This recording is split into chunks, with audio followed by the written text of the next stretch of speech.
Escucho. Good day and welcome to First Peoples Cultural Council's information session for the Arts Strengthening Program.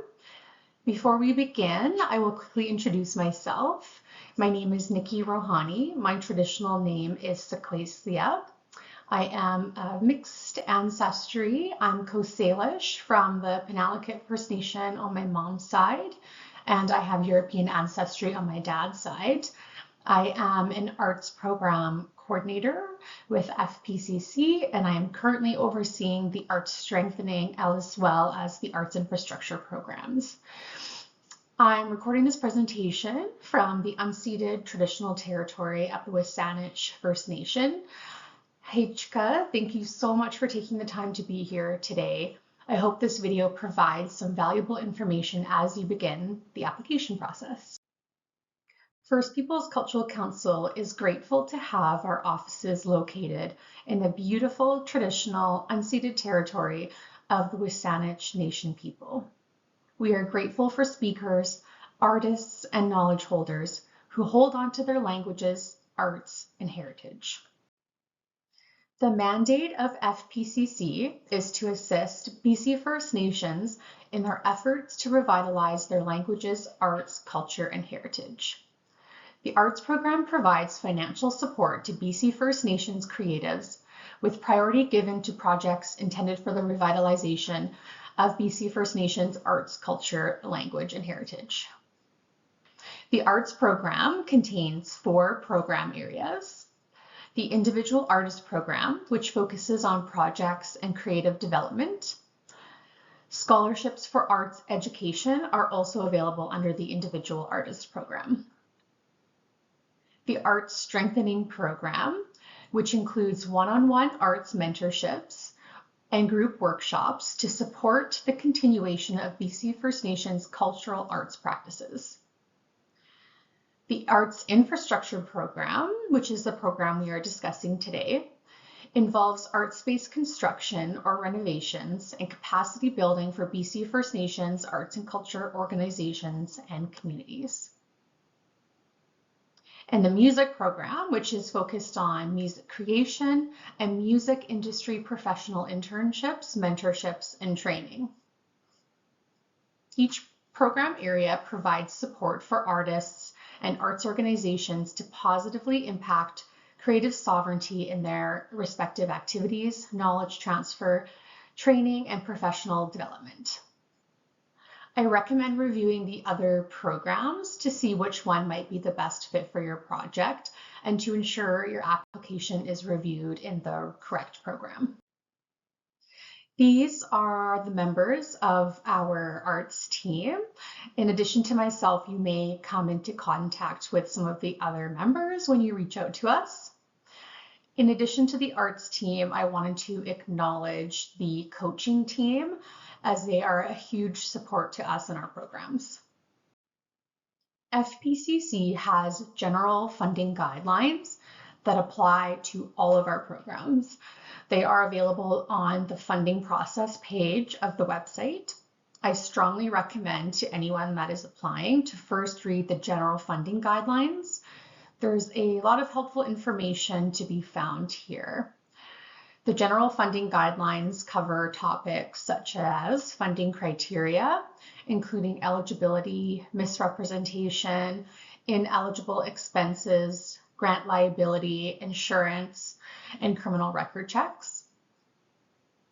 You will also find information on grant applications, including grant portal information, general application guidelines, and reporting requirements.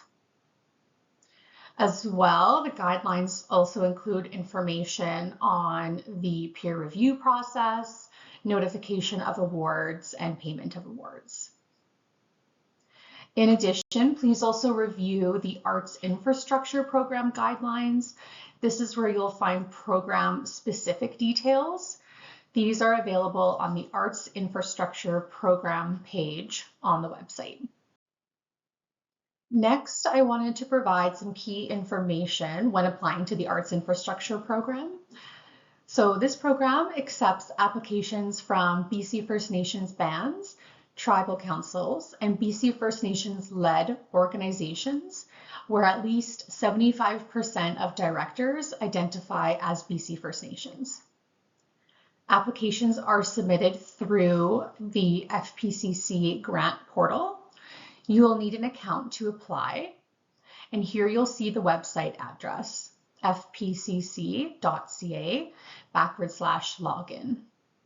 The deadline for applications is Wednesday, March 19th, 2025 at 4:30 p.m.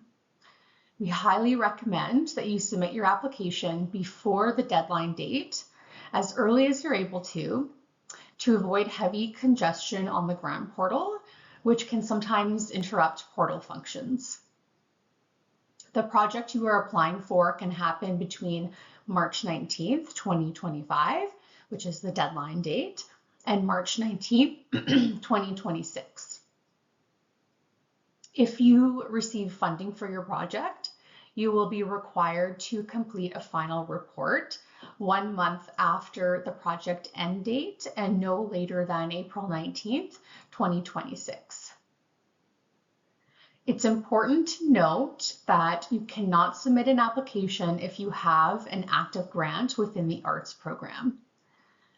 So if you have an active file and you want to apply, please fill out your final report.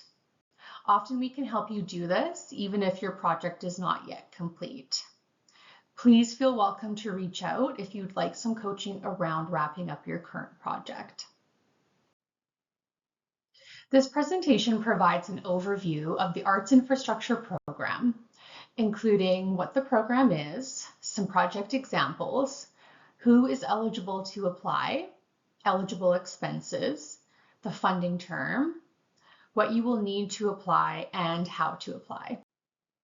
The Arts Infrastructure Program combines grants into 3 priority areas. The first is organizations, the second is community art spaces, and the third is Arts Administrator Internships.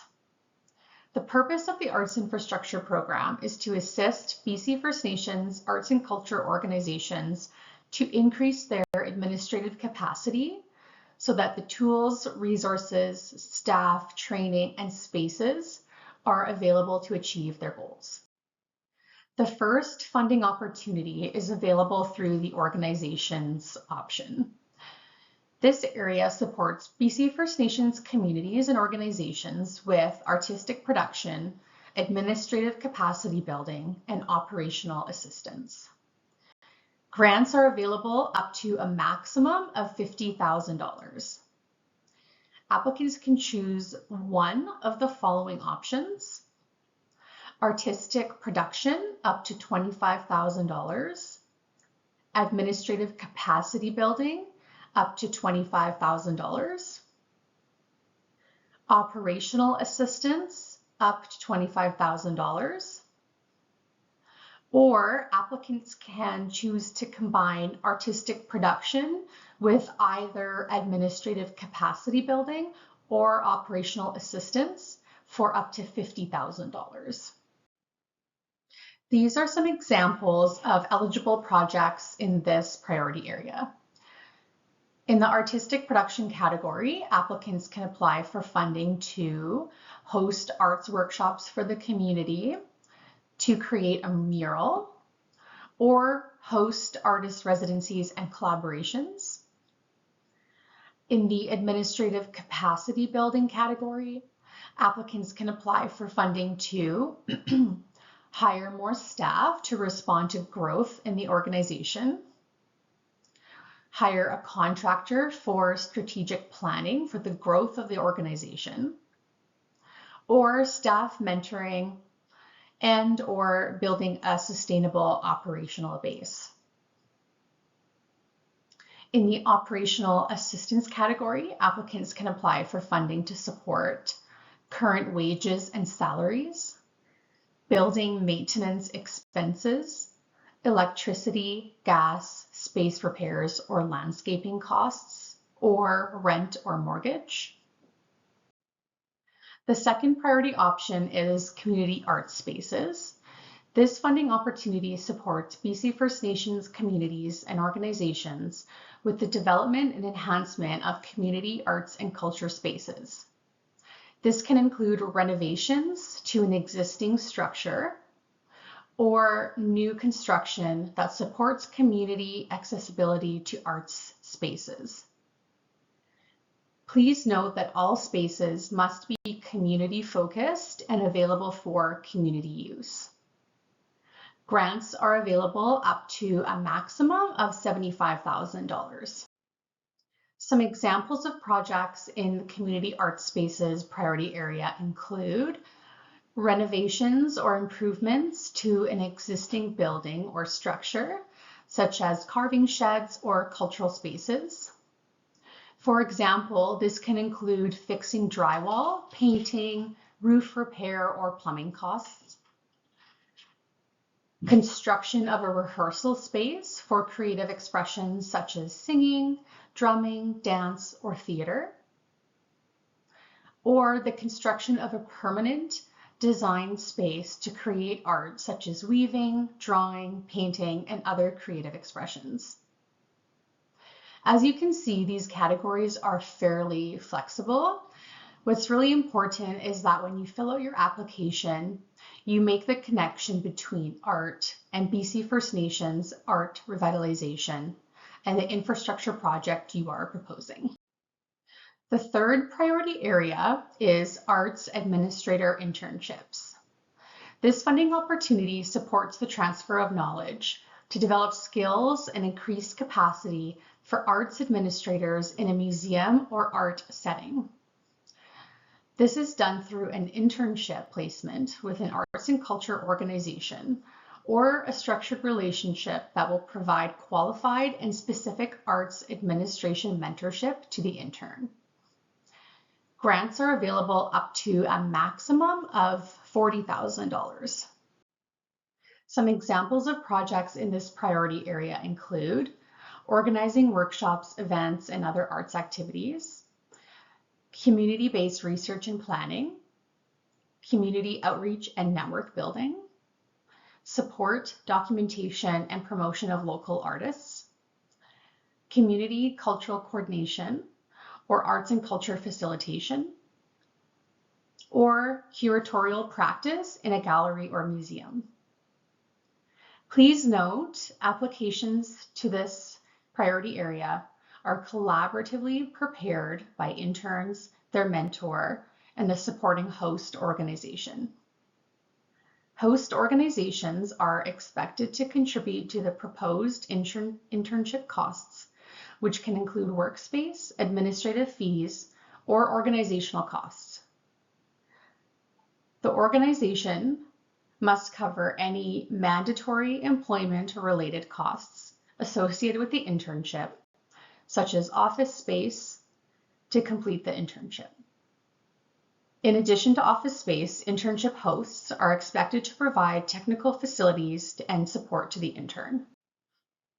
Eligible applicants to the Arts Infrastructure Program include BC First Nations bands or tribal councils, not-for-profit societies registered in BC, in good standing, and governed by BC First Nations individuals, where at least 75% of directors identify as BC First Nations.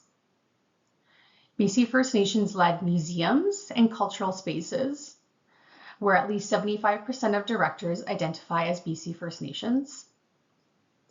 Urban and off-reserve BC First Nations-led organizations, where at least 75% of directors identify as BC First Nations.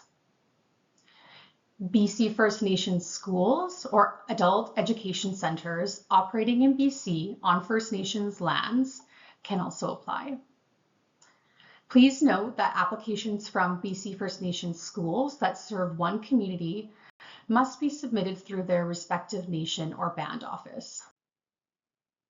These are some examples of eligible expenses which apply to all three priority areas. Eligible expenses must be essential to the project and may include salaries and wages, elder or knowledge holder consultation fees, fees and honoraria for collaboration with other artists, mentors, or elders, equipment rentals and purchases. These costs can be up to 20% of the requested budget. Childcare expenses or activities directly related to the project, materials and supplies, travel, accommodation, and transportation costs that are reasonable and necessary for the project, space rentals, promotion or advertising, administrative costs up to 15% of the funding requested, and research and training expenses. Other expenses not listed here may be eligible, and applicants are encouraged to contact FPCC if you have expenses that may fall into another category. A full list of eligible and ineligible expenses can be found in our funding guide on the website. For organizations that are applying for operating costs, rent or mortgage, utility services, and building maintenance expenses are also eligible. And for community art spaces projects, applicants can also apply for construction costs, contractor fees and consultation costs, up to 30% of the requested budget. Please note contractor quotes are required for all costs budgeted over $1,000. Concept planning, feasibility studies, and business plans are also eligible, as well as leasing equipment, insurance, utility, electrical, and other setup connection services. Please note that other expenses may be eligible, and applicants are encouraged to contact FPCC if you have expenses that may fall into another category. This slide covers some important dates and deadlines. The deadline to apply to the Arts Infrastructure Program is March 19th, 2025 at 4:30 p.m. Pacific Time. Applicants are notified of the funding decision approximately 12 weeks after the application deadline. Projects can take place between March 19th, 2025 and March 19th, 2026. Projects must be completed by March 19th, 2026. Grant payments are linked to reporting requirements. The first grant installment is paid once the funding agreement has been signed, and the second and final installment is paid once the final report has been approved. A final report is due 1 month after the project is completed and no later than April 19th, 2026. Please note you are welcome to complete the final report earlier than the April 19th deadline, even if your project is not yet complete. The final installment will be released upon approval of the final report, and we ask that you please report on the full amount of the grant in your report budget. This slide covers what you will need to apply. Please submit completed applications that include the following: a project description and timeline. A work plan template for the timeline is included in the application. You will be prompted to list specific dates for project work and to describe activities associated with each phase of your project, including what the outcome will be and the key people involved. Please submit resumes or bios for all key participants. A project team worksheet is included in the application. You will be prompted to enter details of your project team and outline each person's role in the project. Please also submit a balanced project budget. A worksheet for the budget is also included in the application form. Please fill in the worksheet with descriptions of your anticipated expenses and, if this applies to you, any funding you will receive from other sources. Please include as much detail as possible in the budget For example, listing and describing items and amounts that make up larger sums. Letters of support are also essential to include in your application. FPCC asks that you please submit 2 letters of support. If a mentor is involved in the project, a letter from the mentor will be required as one of the 2 letters. Letters of support can be from a collaborator, a community member, a knowledge holder, or anyone else that you feel can speak to your creative goals. The letters should be specific to this project and application. All letters of support must be signed and dated. Please also submit the most recent annual financial statements. If you are applying for an artistic production project, please include samples of previous work from the applicant or mentor. We ask that you please be selective with your samples and include a maximum of 5 images, 5 minutes of video or audio, or up to 3 pages of writing. Please also include a numbered list that clearly identifies and describes the samples of work that you've submitted with your application. If you are applying for an Arts Administrator Internship, a statement of learning goals from the intern in their own words is required with the application. Plans should describe lasting benefits to the applicant, community artists, and how this internship will help them grow in their profession. And as I previously mentioned, if you are applying for Community Art Spaces project, a written quote must be provided with the application for any contractor costs that are budgeted over $1,000. Next, I wanted to provide some grant writing tips to remember when starting your application. The first tip is to start early. The sooner you start, the more time you will have to put your best application forward. In addition, starting early leaves time to set up a meeting with FPCC staff to ask questions if needed. As the closer we get to the deadline, the less available we become for setting up meetings. Read the application form, general and funding guidelines carefully. Grant guidelines can change yearly, so it's important to stay on top of all the required criteria when pulling your application together. Write briefly and clearly and try not to go over any word limits. Peer review committees often have upwards of 30 to 40 applications to read, so only include necessary information in your application. Include a detailed budget and ensure your budget tells the same story as your proposal. It's important that the narrative in the application and your budget of your proposal align. Use spell check. Proofreading is very important. You can also have someone else review your application for you. This can benefit you as sometimes a second set of eyes can pick up on something that you may have missed. And lastly, consider the scope of your project. For example, if your project will take multiple years to complete, you can choose to break your project up into phases. You can apply for the first phase in this intake and the second phase in another intake, and so on.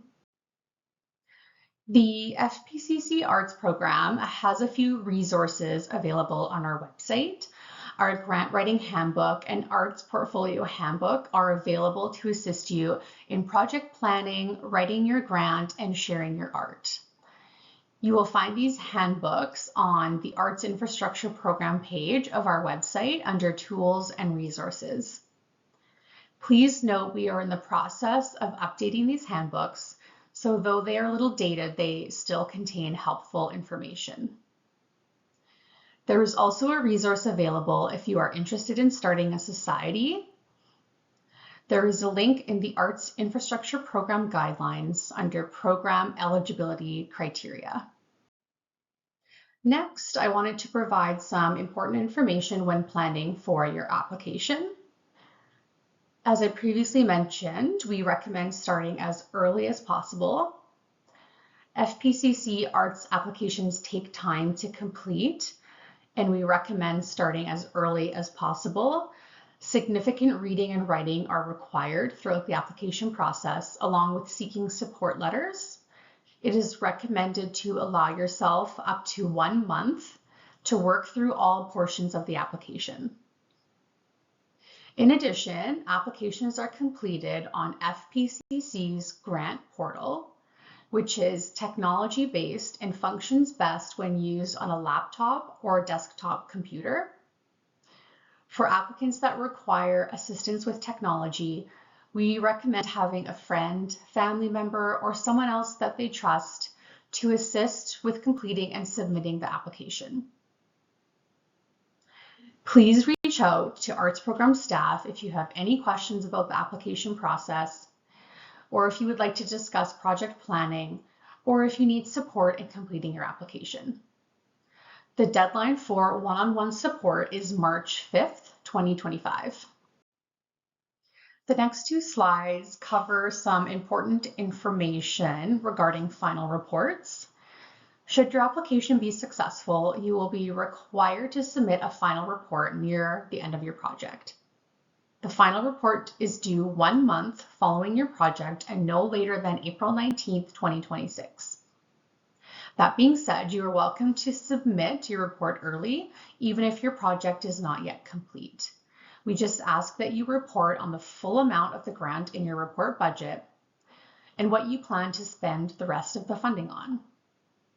Payments are made in 2 installments, 80% of funding upon approval and receipt of a signed funding agreement, and 20% of funding upon completion of the project and approval of a final report.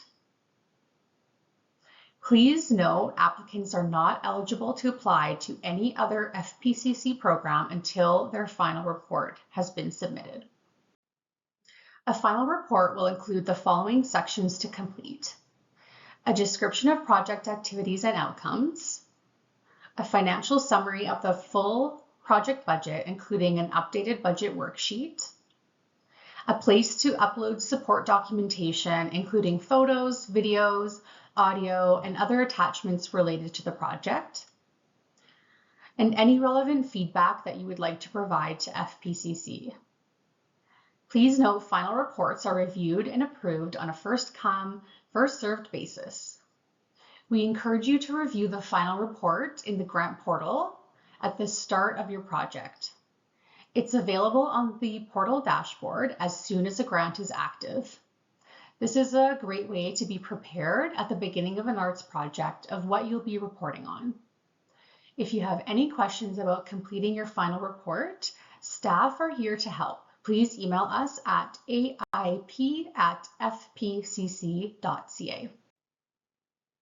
I hope this information session gives you a better understanding of what the Arts Infrastructure Program supports and how to move forward with your application.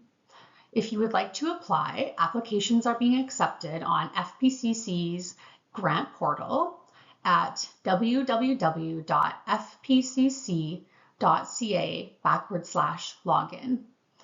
You will need an account on the portal. If you don't already have one, please go to this link to create an account. It is recommended that you read through the general funding guidelines, program guidelines, and application form first. The guidelines are found on FPCC's website.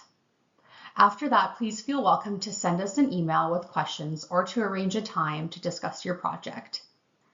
You can contact me here at the email included, aip@fpcc.ca. Please note this email is monitored by multiple team members, so you may hear back from another arts team member. I recommend reaching out as soon as possible, as we start taking a wait list 2 weeks before the deadline due to the amount of requests that we receive. If you don't have access to internet or where accessibility is a concern, please contact me and we will create a plan to help with your application.